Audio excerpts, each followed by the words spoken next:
Hello friends, my name is Arshpreet. हमने last video में पढ़ा था about electric flux and Gauss law. उसी के रिलेटेड मैंने आपको एक होमवर्क क्वेश्चन दिया था। पहले हम डिस्कस करेंगे होमवर्क क्वेश्चन और फिर बढ़ेंगे आज के टॉपिक पे, that is applications of Gauss law.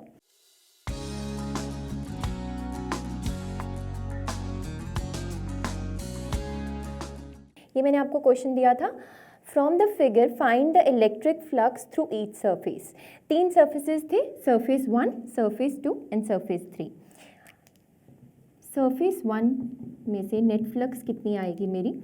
मैंने आपको लास्ट वीडियो में पढ़ाया था गॉस लॉ के बारे में। गॉस लॉ क्या कहता है? Net flux through any closed surface is equals to Q upon epsilon naught. यहाँ पे Q क्या होता था? Charge enclosed. Q क्या होता था? Charge enclosed. चलिए देखते हैं। सरफेस 1 में ये बाउंड्री है सरफेस 1 की, इसमें क्या चार्ज है? सिर्फ प्लस Q, तो इसकी फ्लक्स क्या हो जाएगी? Plus Q by epsilon naught. अब चलते हैं सेकेंड सरफेस की तरफ। ये था मेरा सेकेंड सरफेस, इसमें 2 चार्जेस हैं, एक है प्लस Q और एक है minus Q। Total flux through second surface will be plus Q by epsilon not and minus Q by epsilon naught, which is equals to 0. That is flux 2 is equals to 0. Flux through the second surface is equals to 0. अब चलते हैं third surface की तरफ। देखिए friends, third surface में 3 charges है मेरे पास, एक माइनस Q, एक प्लस Q और एक प्लस Q। तो total flux through the third surface will be Q upon epsilon not minus Q upon epsilon not and plus Q by epsilon not. यही था ना, minus Q by epsilon not, plus Q by epsilon not and plus Q by epsilon not. Minus से plus cut गया और मेरे पास रह गया Q upon epsilon naught. सो मेरे पास आंसर आया, flux through first surface is Q by epsilon naught, flux through second surface is 0 and flux through third surface is Q by epsilon not. I hope आप सबने ये ठीक से solve किया होगा। अब हम स्टार्ट करने जा रहे हैं एप्लीकेशंस ऑफ गॉस लॉ। पहली एप्लीकेशन क्या रहेगी इसकी? Deduction of Coulomb's law from the Gauss law. देखिए फ्रेंड्स, मैंने आपको लास्ट वीडियो में जहाँ पे गॉस लॉ का प्रूफ करवाया था, वहाँ पे मैंने एक स्फीयर कंसिडर किया था लाइक दिस। इसके सेंटर पे एक चार्ज था Q और इसका सरफेस तक का डिस्टेंस था R, that is the radius of the sphere. यहाँ पे मैंने एक सरफेस एलिमेंट कंसिडर किया था विच वॉज ds और ये पॉइंट था P। देखिए, अब इलेक्ट्रिक फील्ड थी रेडियली आउटवर्ड, बिकॉज ये था पॉजिटिव चार्ज, तो इलेक्ट्रिक फील्ड भी थी इस डायरेक्शन में, और normal to the surface was in the same direction, n cap. ठीक है, अगर मुझे फाइंड करना था इस सरफेस का फ्लक्स, तो मैं यूजिंग गॉस थ्योरम इसके लिख सकती हूँ, E dot ds close surface, because ये स्फीयर क्लोज्ड है तो मैंने ये सिंबल बनाया है क्लोज सरफेस का, is equals to Q by epsilon naught. Q क्या रहता है यहाँ पे? Charge enclose by the surface, और यहाँ पे क्या है? ये, that is Q upon epsilon naught. अब डॉट प्रोडक्ट को खोल लीजिए। इलेक्ट्रिक फील्ड इस पूरे सरफेस पे कांस्टेंट है। क्यों? बिकॉज यहाँ से भी यहाँ का डिस्टेंस रेडियस ही रहेगा। अगर मैं यहाँ पे निकालना चाहूँगी इलेक्ट्रिक फील्ड तो ये भी रेडियस रहेगा लाइक दिस। तो इस पूरे सरफेस पे इलेक्ट्रिक फील्ड की वैल्यू कांस्टेंट है, बट उसकी डायरेक्शन क्या है? डिफरेंट है। तो मैं इसका मैग्नीट्यूड अगर लूँगी like this, E ds cos of, इन दोनों के बीच में एंगल, इलेक्ट्रिक फील्ड भी इस डायरेक्शन में जा रहा है, एन कैप भी इस डायरेक्शन में जा रहा है, तो एंगल क्या रहेगा? 0। So cos of 0 degree Q by epsilon naught. E को बाहर निकाल लीजिए because it is a constant, ds cos of 0 की वैल्यू आ गई 1 Q बाय एप्सिलॉन नॉट। अब ds क्या होगा फ्रेंड्स? अगर मैं पूरे सरफेस का इंटीग्रेशन लूँगी तो ये मेरे पास क्या बन जाएगा? स्फीयर बन जाएगा। तो ये वैल्यू आ जाएगी 4 पाई r² Q by epsilon naught. यहाँ से आप इलेक्ट्रिक फील्ड की वैल्यू निकाल सकते हैं। Electric field is equals to Q upon 4 pi epsilon naught r का स्क्वायर। ये था मैग्नीट्यूड फॉर्म। अगर मुझे वेक्टर फॉर्म में लिखना होगा तो वेक्टर फॉर्म में कैसे लिखूंगी? Q upon 4 pi epsilon not r² r का कैप। देखिए फ्रेंड्स, अब मेरे पास इलेक्ट्रिक फील्ड की वैल्यू आ गई, तो मैं फोर्स फाइंड कर सकती हूँ। अगर मैं यहाँ पर कोई चार्ज प्लेस कर देती हूँ Q0, यहाँ पे मैं कोई चार्ज प्लेस कर रही हूँ Q0, और इस चार्ज पे मुझे फोर्स निकालना है ड्यू टू दिस चार्ज, तो वो मैं कैसे निकालूंगी? Force is equals to electric field into this charge. Electric field की ये वैल्यू डाल दीजिए यहाँ पे, Q/4πε0 r², Q0 r का कैप और ये फोर्स। इस फॉर्मूला को देख के आपको कुछ याद आ रहा है? ये कौन सा एक्सप्रेशन है? कूलम्स लॉ का एक्सप्रेशन। तो मैं स्टार्ट कहाँ से हुई थी? गॉस थ्योरम से, और मैं पहुंच कहाँ पे गई? कूलम्स लॉ पे। तो यही मेरी एप्लीकेशन थी, deduction of Coulomb's law from Gauss law. Second application क्या रहेगी हमारी गॉस लॉ की? Field due to an infinitely long straight and uniformly charge wire. देखिए फ्रेंड्स, अब ये मेरे पास कोई वायर है, ये जा रही है इन्फिनिटी तक। ये लाइंस क्या रिप्रेजेंट करती हैं कि इस साइड से भी इन्फिनिटी को जा रही है और इस साइड से भी इन्फिनिटी को जा रही है। ये चार्ज्ड वायर है लाइक दिस। मैं कंसिडर कर रही हूँ इस वायर के ऊपर पॉजिटिव चार्ज है, ठीक है। देखिए फ्रेंड्स, इस प्लेन के परपेंडिकुलर प्लेन पे, यानी कि कुछ इस पॉइंट पे अगर मुझे फाइंड करनी है वैल्यू ऑफ इलेक्ट्रिक फील्ड, वो मैं फाइंड कर सकती हूँ थ्रू गॉस लॉ, ठीक है। ये P था पॉइंट। अब मैं कंसिडर कर लेती हूँ एक point O। This O is arbitrary origin. देखिए फ्रेंड्स, ये वायर बहुत लंबी है, मुझे नहीं पता ये कहाँ से स्टार्ट हो रही है और कहाँ पे एंड हो रही है। तो मैं इमेजिन कर लेती हूँ कि इसका कुछ सेंटर है इस पॉइंट पर, ठीक है, और इस सेंटर से डिस्टेंस A पर मैं कंसिडर कर लेती हूँ एक line element that is P1, और इस सेंटर से A डिस्टेंस पर ही मैं कंसिडर कर लेती हूँ second line element that is P2, ठीक है। अब यहाँ पर देखिए, मैंने आपको लास्ट वीडियो में बताया था कि जिस भी पॉइंट पर इलेक्ट्रिक फील्ड इंटेंसिटी की वैल्यू फाइंड करनी होती है, मैं वहाँ पे प्लेस कर देती हूँ एक टेस्ट चार्ज। टेस्ट चार्ज यहाँ पे मैं ले रही हूँ पॉजिटिव, ये भी पॉजिटिव चार्ज है, तो ये दोनों क्या करेंगे? दूर जाना चाहेंगे, मीन्स रिपेल करना चाहेंगे। सो अगर मैं इसको कनेक्ट कर रही हूँ लाइक दिस, तो ये जाएगा इस डायरेक्शन में, means this will be E1। अगर ये पॉजिटिव चार्ज है और यहाँ पे भी पॉजिटिव चार्ज है, तो ये चार्ज इस चार्ज से दूर जाना चाहेगा इन दिस डायरेक्शन, तो ये आ जाएगा E ऑफ। देखिए फ्रेंड्स, अब ये था E1 और ये था E2। अब मैं E1 को डिवाइड करूंगी दो कंपोनेंट्स में, one component will be along this direction and the other will be along this direction. Similarly मैं E2 को भी डिवाइड करूंगी दो कंपोनेंट्स में, एक कंपोनेंट रहेगा इसी डायरेक्शन में और एक आ जाएगा इस डायरेक्शन में। और ये P पॉइंट का डिस्टेंस फ्रॉम द सेंटर मैंने कंसिडर किया हुआ है कुछ R। देखिए फ्रेंड्स, अगर E2 और E1 का मैग्नीट्यूड सेम है, मैग्नीट्यूड सेम कैसे? डिस्टेंस R पे ही है और दोनों पॉजिटिव चार्ज हैं, तो ऑफ कोर्स E1 और E2 की जो वैल्यू आएगी मैग्नीट्यूड की वो सेम ही आएगी। अगर ये भी सेम है और ये भी सेम है और ये हैं दोनों क्या ऑपोजिट डायरेक्शंस में, तो ये कंपोनेंट्स तो हो जाएंगे कैंसिल। जो ये वाले कंपोनेंट्स है ना फ्रेंड्स, ये दोनों क्या हो जाएंगे? एड अप हो जाएंगे और हमें नेट इलेक्ट्रिक फील्ड मिलेगी रेडियली आउटवर्ड। मैं कहना चाहती हूँ कि ये वायर की वजह से मुझे जो फील्ड मिलेगी at point P that will be radially outward. ये चीज़ हमें पता भी थी कि जब भी कोई पॉजिटिव चार्ज होता है उसकी वजह से फील्ड क्या रहती है? Always radially outward. देखिए, ये तो हमने पता कर लिया कि फील्ड जो रहेगी वो रेडियली आउटवर्ड रहेगी, ठीक है। बट इस फील्ड की वैल्यू अगर हमने फाइंड करनी है तो वो हम कैसे फाइंड करेंगे? Using Gauss's law. देखिए, सबसे पहले जब भी हमारे पास कुछ ऐसी सिमेट्रिक चार्ज डिस्ट्रीब्यूशन आती है, मुझे सबसे पहले फाइंड करना है कि इस डिस्ट्रीब्यूशन के लिए गॉसियन सरफेस क्या रहेगा। क्या गॉसियन सरफेस क्या रहेगा? इस डिस्ट्रीब्यूशन के लिए बताने से पहले कि मतलब गॉसियन सरफेस क्या रहेगा, मैं आपको बताना चाहती हूँ गॉसियन सरफेस होता क्या है। गॉसियन सरफेस एक सिमेट्रिक सरफेस होता है अराउंड चार्ज डिस्ट्रीब्यूशन। सिमेट्रिक से क्या मतलब है? मीन्स इसके सरफेस पे हर एक पॉइंट पर इलेक्ट्रिक फील्ड की वैल्यू क्या रहती है? सेम रहती है। Electric field value at its surface at every point is constant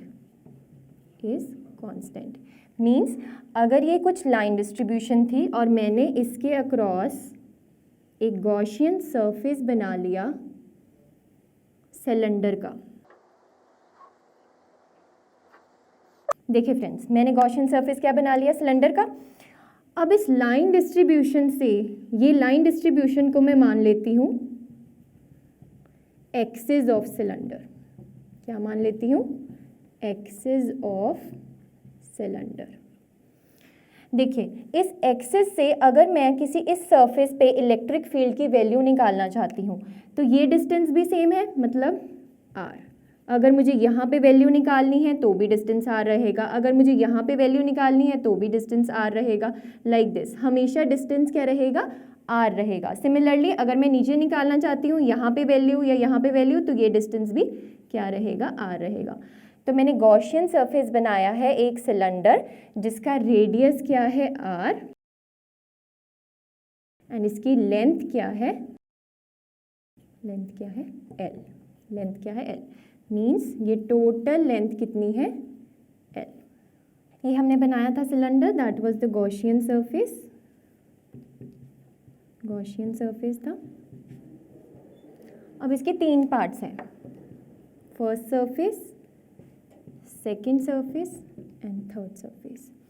आप देख सकते हैं ये सारे पॉजिटिव चार्जेस हैं, तो इनकी वजह से फील्ड क्या रहेगी? रेडियली आउटवर्ड, मतलब फील्ड रहेगी कुछ इस डायरेक्शन में। ठीक है। अब यहाँ पर मैं कंसिडर कर रही हूँ एक area element d of s। इसकी वजह से जो यूनिट वेक्टर निकलेगा वो भी नॉर्मल टू द सरफेस होता है। मैंने आपको पढ़ाया था एरिया वेक्टर के बारे में, that is always normal to the surface. तो एन कैप क्या डिनोट कर रहा है यहाँ पे? एरिया वेक्टर की डायरेक्शन को। इलेक्ट्रिक फील्ड भी इस डायरेक्शन में जा रही है और एन कैप भी इस डायरेक्शन में जा रहा है। अब आ जाइए इस सरफेस में। इस सरफेस में क्या है? इलेक्ट्रिक फील्ड तो इसी डायरेक्शन में जा रही थी, ऊपर ही, और एन कैप जा रहा है इस डायरेक्शन में, और यहाँ पर एन कैप जा रहा है इस डायरेक्शन में। देखिए फ्रेंड्स, यहाँ पे अगर मैं कंसिडर करूँगी तो इलेक्ट्रिक फील्ड इस डायरेक्शन में और एन कैप इस डायरेक्शन में। तो आपको देखने से तो समझ आ गया होगा, सिर्फ कर्व्ड सरफेस के केस में हमारे पास ई और एन के बीच में एंगल क्या बन रहा है? 0 डिग्री का। यहाँ पर भी और यहाँ पर भी एंगल बन रहा है 90 डिग्री का, और यहाँ पर भी एंगल बन रहा है 90 डिग्री का। तो गॉस लॉ की स्टेटमेंट क्या कहती थी? गॉस लॉ की स्टेटमेंट कहती थी flux through any close surface is Q by epsilon naught. अब हम सॉल्व कर रहे हैं सेकेंड सरफेस के लिए। सेकेंड सरफेस के लिए देखिए फ्रेंड्स, मैंने आपको भी थोड़ी देर पहले बताया था गॉसियन सरफेस क्या होता है? वो सरफेस जिसके सारे पॉइंट्स पर इलेक्ट्रिक फील्ड की वैल्यू क्या रहे? सेम रहे। मीन्स अगर मैं यहाँ पर कहीं भी फाइंड करना चाहती हूँ तो इलेक्ट्रिक फील्ड की वैल्यू सेम है। मीन्स इलेक्ट्रिक फील्ड की वैल्यू कांस्टेंट है, तो मैं इसको इंटीग्रेशन से बाहर ले आऊँगी। मीन्स इलेक्ट्रिक फील्ड बाहर आ जाएगा। पहले इसको एक स्टेप में खोल लीजिए। इसको मैं ऐसे भी लिख सकती हूँ E dot n cap d s, because d s का जो डायरेक्शन है वो एन कैप बताता है और मैग्नीट्यूड मैं रिप्रेजेंट करती हूँ डी एस से। ठीक है, is equals to Q by epsilon naught. E आ गया बाहर, डॉट प्रोडक्ट सॉल्व कीजिए, सिंपल। अंदर रह गया डी एस का magnitude upon Q by epsilon naught. अब डी एस की जब मैं होल सरफेस पे इंटीग्रेशन करूँगी तो आप ये सरफेस देख सकते हैं, ये क्या रहता है? Curved surface area of cylinder. क्या रहता है? ds क्या रहेगा? Curved surface area of cylinder. तो इसकी वैल्यू हो जाएगी 2 पाई RL, बिकॉज सिलेंडर का रेडियस कितना है? r, और लेंथ कितनी है? l, is equals to Q by epsilon naught. So E is equals to 2 pi RL is equals to Q by epsilon naught. यहाँ से इलेक्ट्रिक फील्ड की value आ गई मेरे पास ये, और मुझे फाइंड करनी थी फील्ड की वैल्यू हुई ड्यू टू दिस वायर। अब देखिए फ्रेंड्स, मैंने आपको बताया था फ्लक्स किसकी वजह से होती है, सिर्फ चार्ज इनक्लोज्ड की वजह से। अभी वायर तो जा रही है इन्फिनिटी तक, तो मैं नहीं बता सकती कि टोटल चार्ज इसके ऊपर कितना होगा। तो जो यहाँ पर मैं टर्म यूज़ करूँगी वो करूँगी charge per unit length, that is linear charge density. Linear charge density, इसके बारे में भी मैंने आपको पढ़ाया था उस वीडियो में जिसमें मैंने आपको बताया था कॉन्टिन्यूस चार्ज डिस्ट्रीब्यूशंस के बारे में। हमने पढ़ा था लीनियर चार्ज डेंसिटी, मैंने आपको एक वायर की एग्जांपल दी थी, वायर शो करी थी, वहाँ से मैंने आपको बताया था लीनियर चार्ज डेंसिटी के बारे में। तो यहाँ से आप क्यू की वैल्यू डाल सकते हैं lambda into L, lambda into L 2πr_l bye epsilon not, L से एल कट गया। तो इलेक्ट्रिक फील्ड की वैल्यू क्या आ जाएगी मेरे पास, लैम्डा बाय 2πε0 r। ये आ जाएगा मैग्नीट्यूड, और डायरेक्शन क्या रहेगी, एन कैप की तरफ। अगर मुझे इसी को वेक्टर फॉर्म में लिखना हो तो मैं साथ में लिख दूंगी n cap. So this was field due to an infinite long straight and uniformly charge wire. देखिए फ्रेंड्स, जब भी आपको पेपर में ये सॉल्व करना आए कि आपको डेरिवेशन आती है ये, ठीक है, तो आप लास्ट में क्या कीजिए, जब आप एक एक्सप्रेशन निकाल लेंगे ये वाला कि ये एक्सप्रेशन आ गया, उसके बाद आप हेडिंग दीजिए डिस्कशन।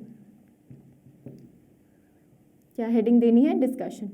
डिस्कशन मीन्स आप इस फॉर्मूला को 2-3 पॉइंट्स में डिस्कस कीजिए कि आपको इस फॉर्मूला से क्या समझ आ रहा है। सबसे पहला पॉइंट क्या होगा डिस्कशन का, इलेक्ट्रिक फील्ड क्या है, इन्वर्सली प्रोपोर्शनल आ रही है आर की।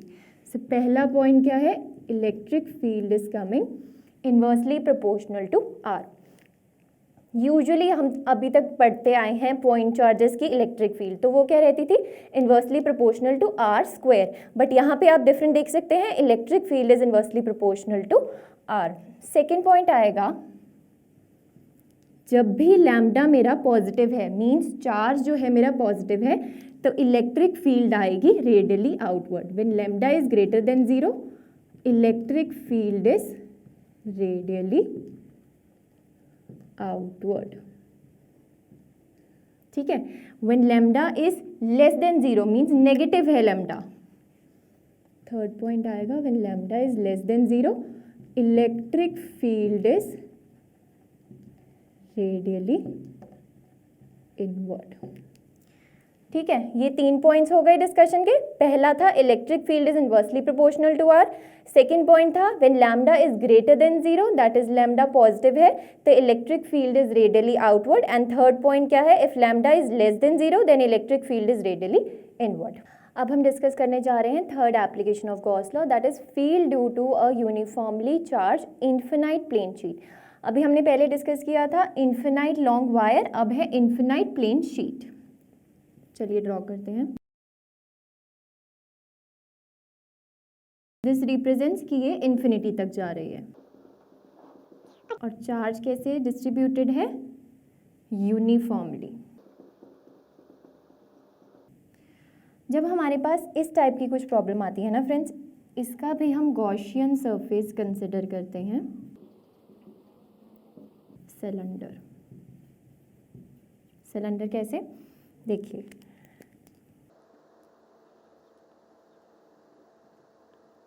कोई सिलेंडर जिसका क्रॉस सेक्शनल एरिया क्या है ds। Suppose my hand is a sheet, right.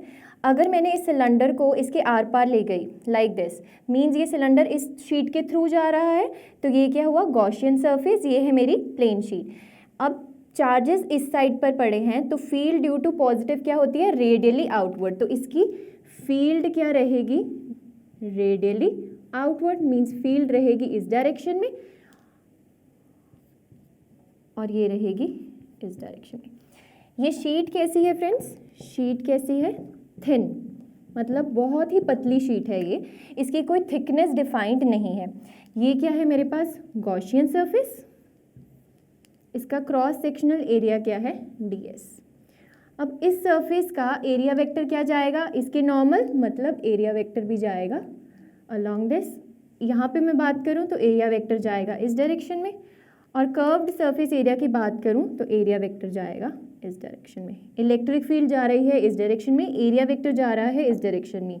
Means मेरा जो ये थर्ड सरफेस रहेगा कर्व्ड सरफेस एरिया, इस केस में इन्फिनाइट प्लेन शीट के केस में इस कर्व्ड सरफेस एरिया की कोई कंट्रीब्यूशन नहीं आएगी। कंट्रीब्यूशन किसकी आएगी? इस सरफेस की एंड इस सरफेस की। अगर मुझे फाइंड करनी है नेट फ्लक्स तो मैं फाइंड करूंगी फ्लक्स 1 फर्स्ट सरफेस की वजह से एंड सेकेंड सरफेस की वजह से। ये क्या होता है? E dot D S plus E dot D S. Electric field तो क्या रहेगी? कांस्टेंट रहेगी। मैंने आपको बताया था कि मैं गॉसियन सरफेस बनाती ही इस तरह हूँ कि उसके हर पॉइंट पर इलेक्ट्रिक फील्ड की वैल्यू सेम रहे। मींस अगर मुझे यहाँ पर इलेक्ट्रिक फील्ड की वैल्यू निकालनी है, उसकी वैल्यू इक्वल्स टू यहाँ की जो मैं वैल्यू निकाल रही हूँ उसके भी बराबर आएगी। मींस इलेक्ट्रिक फील्ड की वैल्यू तो सेम रहेगी। तो मैं इसको लिख सकती हूँ नेट फ्लक्स आ गया 2E ds के बराबर। जब आप डॉट प्रोडक्ट खोलेंगे तो इसको ऐसे लिख सकते हैं ना, E ds cos of n भी इस साइड है E भी इस साइड है तो 0 डिग्री एंगल है तो कॉस ऑफ 0 मतलब E इंटू डी एस। तो मैंने डायरेक्टली लिख दिया था कि जब मैं इसको खोल के लिखूंगी वेक्टर प्रोडक्ट को तो यहाँ से भी E ds आएगा और यहाँ से भी E ds आएगा। तो टोटल नेट फ्लक्स कितनी आ जाएगी मेरे पास? 2E ds। और गॉस लॉ क्या कहता है? Net flux is equals to charge enclosed by epsilon naught. इसकी वैल्यू हमें पता चल चुकी है 2E ds। अब हमारा फाइंड क्या करना रह जाता है? Q इनक्लोज, मतलब कितना चार्ज इनक्लोज है। अब मैंने आपको बताया कि ये सरफेस क्या है, क्रॉस सेक्शनल सरफेस क्या है? ds। अब मैंने आपको पढ़ाया था कॉन्टिन्यूअस चार्ज डिस्ट्रीब्यूशन के केस में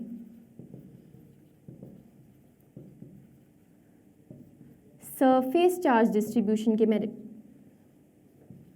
के बारे में मैंने पढ़ाया था। सरफेस चार्ज डिस्ट्रीब्यूशन क्या कहती है? Sigma is equals to total charge enclosed by area. Area यहाँ पे क्या है मेरा? ds है। तो यहाँ से मैं Q इनक्लोज की वैल्यू निकाल सकती हूँ। Q इनक्लोज क्या आ जाएगा? Sigma into ds। इसकी वैल्यू मैं वहाँ पे सब्स्टिट्यूट कर दूंगी। So flux net is equals to Q की वैल्यू सब्स्टिट्यूट करूंगी sigma into ds by epsilon naught. Flux की वैल्यू मैंने आपको बताई थी 2E इंटू ds। इसकी वैल्यू यहाँ पे सब्स्टिट्यूट कीजिए तो ये आ जाएगा 2E ds is equals to sigma into ds by epsilon naught. ds से ds कट गया। सो इलेक्ट्रिक फील्ड की वैल्यू आ गई सिग्मा बाय 2 एप्सिलॉन नॉट। ये आ गया मैग्नीट्यूड ऑफ इलेक्ट्रिक फील्ड। अब डायरेक्शन क्या रहेगी? टुवर्ड्स n कैप, यानी कि E vector is equals to sigma by 2 epsilon naught n का कैप। मैंने डिराइव कर दिया फॉर्मूला। अब इसी फॉर्मूला के ऊपर हम डिस्कशन करने जा रहे हैं। डिस्कशन में पहला पॉइंट क्या रहेगा मेरा? डिस्कशन। अब आप देख सकते हैं फ्रेंड्स, मैंने फाइंड करनी थी इलेक्ट्रिक फील्ड कुछ इस पॉइंट पर, यहाँ से कुछ भी डिस्टेंस रहा होगा इसका समथिंग r। बट आप देख सकते हैं फॉर्मूला में कहीं r आ ही नहीं रहा। मीन्स कुछ डिपेंड ही नहीं कर रहा मैं किस पॉइंट पर, किस डिस्टेंस पर निकालना चाहती हूँ इलेक्ट्रिक फील्ड। ये जो इलेक्ट्रिक फील्ड की वैल्यू आ रही है ये क्या आ रही है? कांस्टेंट। इलेक्ट्रिक फील्ड की वैल्यू क्या आ रही है? Constant. That is it does not depends upon r। That is it does not depend upon r क्या है? Distance from the centre. Distance from the centre. Second point क्या आएगा discussion का? देखिए, अगर ये चार्ज डेंसिटी पॉजिटिव है तो इलेक्ट्रिक फील्ड क्या हो जाएगी? Radially outward. If sigma is greater than 0 then electric field is radially outward. And third point क्या आ जाएगा? If sigma is less than 0, मतलब सिग्मा क्या है? नेगेटिव है, तो electric field is radially inward. Electric field is radially inward. देखिए friends, जो ये फॉर्मूला है E is equals to sigma by 2 epsilon naught, ये कब वैलिड है? जब मेरा ये इन्फिनाइट प्लेन शीट के लिए मैं इलेक्ट्रिक फील्ड की वैल्यू निकाल रही हूँ। अगर आपको कोई पूछे कि अगर इन्फिनाइट ना होने की बजाय ये बहुत ही लॉन्ग शीट है, क्या है? लॉन्ग शीट है, तो क्या उसके लिए भी ये फॉर्मूला वैलिड होगा? A is equal to sigma by 2 epsilon naught. तो आप क्या कहेंगे? ये फॉर्मूला वैलिड होगा, बट सिर्फ मिडिल रीजन की जब हम बात करेंगे, मतलब हम अगर मुझे इस एरिया में इलेक्ट्रिक फील्ड की वैल्यू निकालनी है तो ये फॉर्मूला वैलिड रहेगा, बट अगर मुझे एंड पॉइंट्स के क्रॉस इलेक्ट्रिक फील्ड की वैल्यू निकालनी है कुछ यहाँ पर, तो ये फॉर्मूला वैलिड नहीं रहेगा। अभी मैंने आपको बताया था कि अगर शीट थिन हो तो उसके केस में मेरे पास इलेक्ट्रिक फील्ड की वैल्यू क्या निकलेगी? Sigma upon 2 epsilon naught. But अगर मेरे पास कोई शीट आ जाए जिसकी कुछ फाइनाइट थिकनेस है, कुछ फाइनाइट थिकनेस है, ये क्या है? थिकनेस।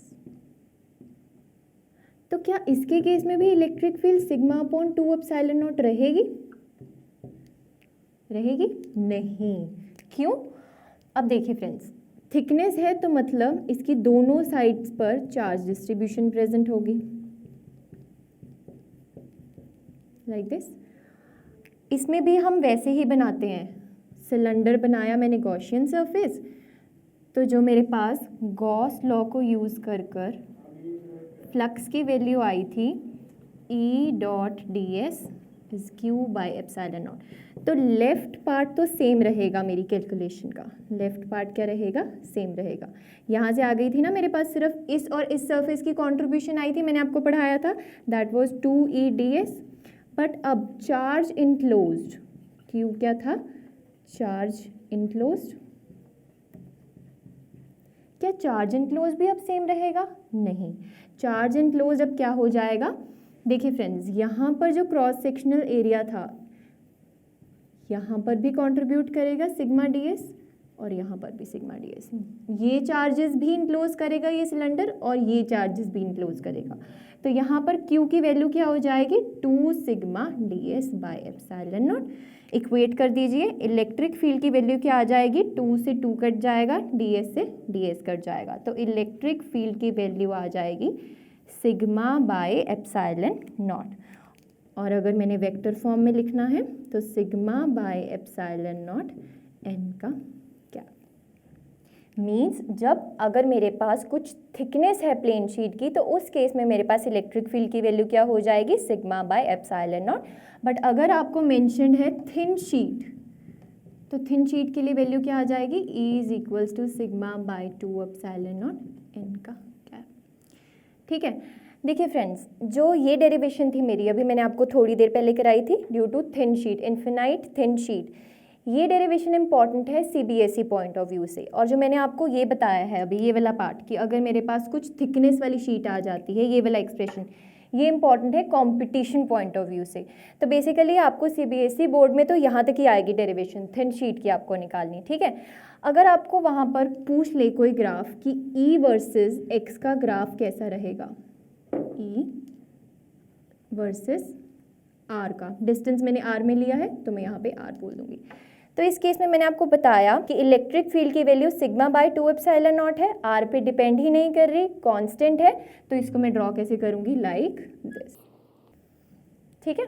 अब हम करने जा रहे हैं फोर्थ एप्लीकेशन, जो कि लास्ट एप्लीकेशन रहेगी, electric field due to a uniformly charge thin spherical shell. देखिए फ्रेंड्स, शेल है कुछ इस टाइप का, शेल के सरफेस पे चार्ज है Q जो कि यूनिफॉर्मली डिस्ट्रीब्यूटेड।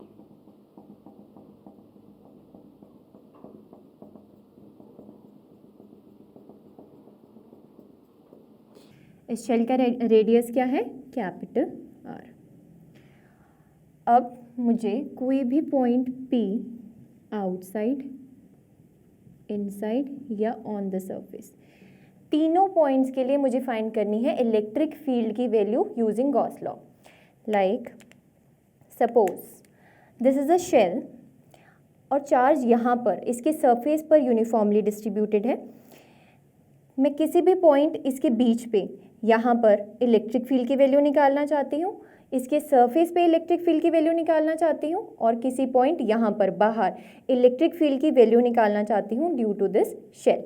कैसे निकालेंगे? 3 केसेस रहेंगे हमारे पास। पहला केस लेके चलेंगे हम जब मेरे पास पॉइंट P क्या है? Outside. First case P is outside.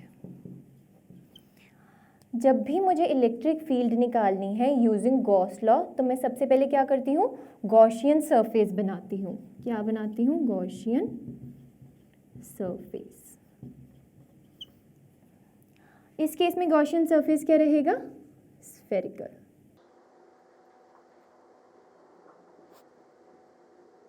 ये था गॉसियन सरफेस। ये पास होगा पॉइंट P से जहाँ पे मुझे फील्ड की वैल्यू निकालनी है, और ये भी स्फीयर है तो इसका रेडियस क्या रहेगा? Small r। इसका रेडियस क्या रहेगा? Small r। याद रखिए जो डिस्टेंस वेरी करता है उसको मैं कंसिडर करती हूँ स्मॉल r से, और ये कैपिटल R क्या है? फिक्स्ड रेडियस है, बिकॉज शेल आपको एक दे दिया गया है, उसकी वजह से आपको इलेक्ट्रिक फील्ड की वैल्यू फाइंड करनी है, तो उसका रेडियस क्या रहता है? फिक्स रहता है। और ये गॉसियन सरफेस जो कि इमेजिनरी सरफेस होता है, हम ये इमेजिन करते हैं, इमेजिनरी सरफेस, इसका रेडियस क्या रहता है? r। ठीक है, स्मॉल r।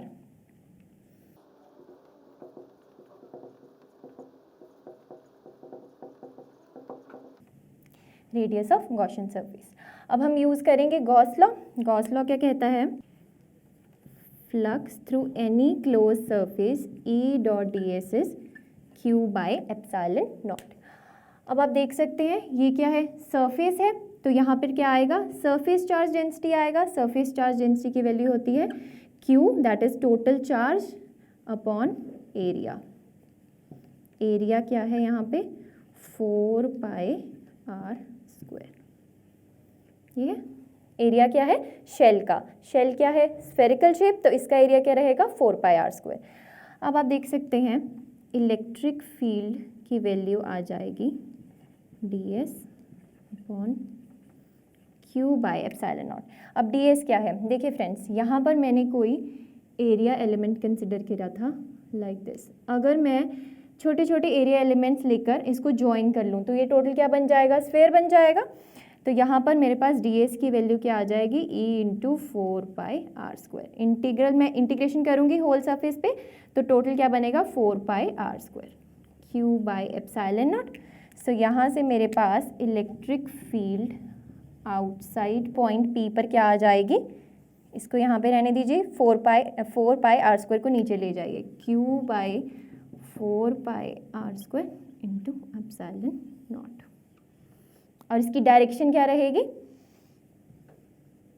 इलेक्ट्रिक फील्ड भी रेडियली आउटवर्ड था, चार्जेस पॉजिटिव थे, डायरेक्शन दिस थी।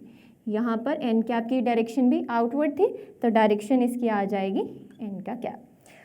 Means electric field at any point outside the spherical shell, उसके ऊपर वैल्यू कितनी आएगी? q upon 4 pi r square epsilon naught. अब बारी आती है डिस्कशन की। किसकी? डिस्कशन की। डिस्कशन का पहला पॉइंट क्या रहेगा कि जो इलेक्ट्रिक फील्ड है आप देख सकते हैं is inversely proportional to r square. Electric field is inversely proportional to r square. दूसरा पॉइंट क्या रहेगा? अगर मेरे पास q पॉजिटिव है, मतलब चार्ज डेंसिटी मेरे पास पॉजिटिव है, चार्ज पॉजिटिव है, तो फील्ड क्या रहेगी? रेडियली आउटवर्ड रहेगी। Means if q is greater than 0 then electric field is radially outward. Third point क्या आएगा मेरे पास? If q is negative, means अगर ये सारे शेल पर नेगेटिव चार्जेस होते तो फील्ड कैसी रहती? Radially inward. If q is less than 0 then electric field is radially inward. अब आता है fourth, that is the main point. देखिए फ्रेंड्स, अभी हमने जो इलेक्ट्रिक फील्ड की वैल्यू निकाली है इस पॉइंट P पर, वो निकाली हमने पूरे शेल की वजह से है, और उसकी वैल्यू किसके इक्वल आई है? q by 4 pi epsilon naught r square. ये सेम वैल्यू ही आई थी हमारी पॉइंट चार्ज के केस में। किसके केस में? पॉइंट चार्ज के केस में। मीन्स यहाँ पर जो फील्ड आई है वो इस तरीके से आई है कि अगर मैं ये सारे पॉजिटिव चार्जेस को यहाँ पर एक सेंटर में कंसिडर करूँ कि एक ही पॉजिटिव चार्ज प्रेजेंट है, तो उसके अकॉर्डिंगली फील्ड मेरी वैल्यू क्या हो जाएगी? 1/4 पाई epsilon naught r square Q. Means या मैं फील्ड फाइंड कर रही हूँ पूरे शेल की वजह से, या मैं फील्ड फाइंड कर रही हूँ एक चार्ज की वजह से जो कि सेंटर में प्लेस है। ये दोनों ही केसेस में मेरे पास फील्ड क्या आ रही है, सेम आ रही है। So the total field is due to a single point charge placed at O. O क्या है, सेंटर। ओ क्या है, सेंटर। अब हम डिस्कस करेंगे सेकेंड केस, जहाँ पे मेरे पास पी पॉइंट कहाँ पे है, सरफेस पे प्रेजेंट है। अभी मैंने फाइंड करी थी electric field at any point outside the spherical shell, that was electric field is Q/4πε0r²। देखिए फ्रेंड्स, इस केस में मैंने गॉसियन सरफेस बनाया था ये। अब मुझे अगर फाइंड करनी है इलेक्ट्रिक फील्ड की वैल्यू किसी सरफेस पॉइंट पर, यहाँ पर, तो उसके केस में मैं रिप्लेस कर दूंगी स्मॉल आर को कैपिटल आर से। क्यों? क्योंकि रेडियस कितना था शेल का, कैपिटल आर। तो यहाँ से जो वैल्यू आ जाएगी वो आएगी E = Q/4πε0r², इनका क्या।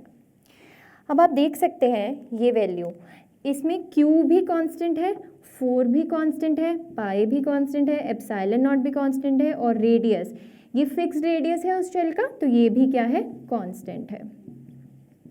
मींस मेरी जो ये इलेक्ट्रिक फील्ड की वैल्यू आई है at the surface is constant. इसको आप प्रूफ कैसे कर सकते हैं, Q की वैल्यू सब्स्टिट्यूट करिए। Q की वैल्यू को मैं कैसे लिख सकती हूँ, ये surface charge density was defined as Q/एरिया, सिग्मा इज इक्वल्स टू Q/एरिया की वैल्यू स्फीयर के केस में क्या थी, 4πr²। तो यहाँ से Q की वैल्यू को मैं लिख सकती हूँ σ/4πr²। इस Q को कर दीजिए यहाँ पर substitute, electric field is σ/4πr², इनका क्या, 4πε0r²। मैग्नीट्यूड कंसिडर कर रहे हैं तो इसको भूल जाइए, 4 से 4 कट गया, पाई से पाई, r² से r²।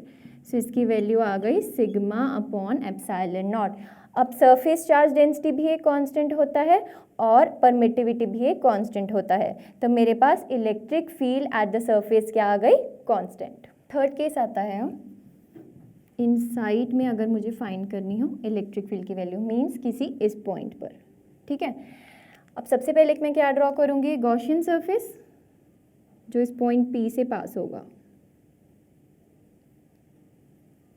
गॉसियन सरफेस क्या रहेगा, स्फीयर।